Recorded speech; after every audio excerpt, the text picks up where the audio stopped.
যে এই রোলটা নিয়ে নিচ্ছি, এটা হালাল রোল পাইনি, পিস পিস করে কাটছি এবারে।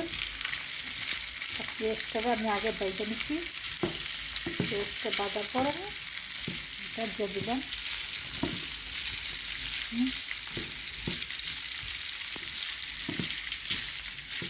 এটা আমি পানি লাগাবো না, পানি ছাড়া বাদা করবো, শুধু পেঁয়াজটা বাদামি কালার করে বেজে নিচ্ছি।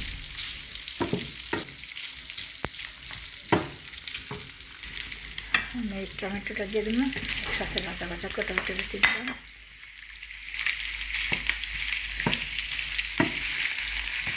অল্পটা দিয়ে দিলাম 1/2 চামচ লিডে ফাঁকি, 1 চামচ ধনে ফাঁকি,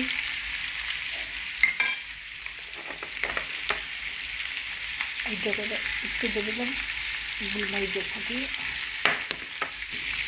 চুলাটা কমায় 10 মিনিট বা 15 মিনিট টমেটোর সস বেলা গেলে বাচ্চা হয়ে গেলে ধনিয়া পাতা কুচি দিয়ে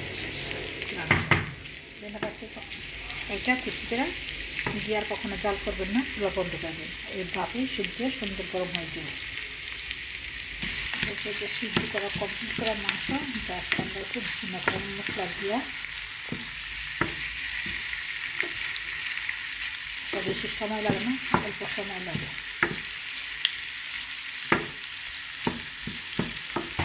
এখন আমি 10 মিনিট করে একটু দইটা ঢাকনা দিয়ে রাখবো। চুলাটা কমাই দিন বা একদম কমাই দিন, কমাই দিয়ে 10 মিনিট থাকবে। 10 মিনিট পরে শেষ। এই জন্য পাতাটা কিনে চুলা অফ করে দেবো।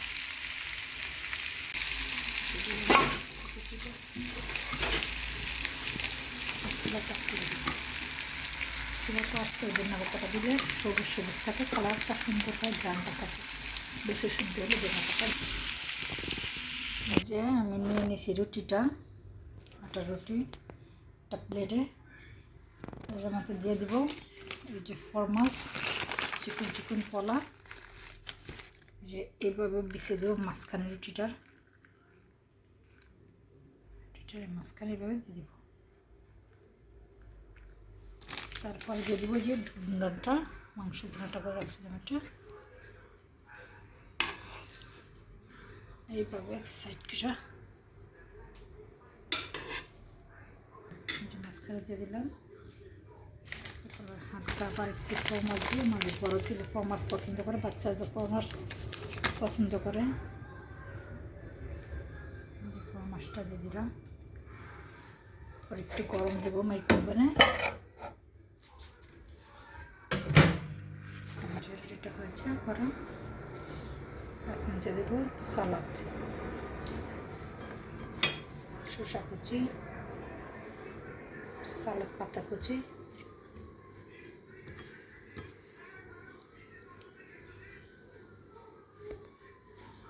এটার প্রথম এইভাবে একটা বলা দিব। আপনারা বাচ্চাদের এইভাবে করে খাওয়াবেন, দেখা হবে পরের ভিডিওতে।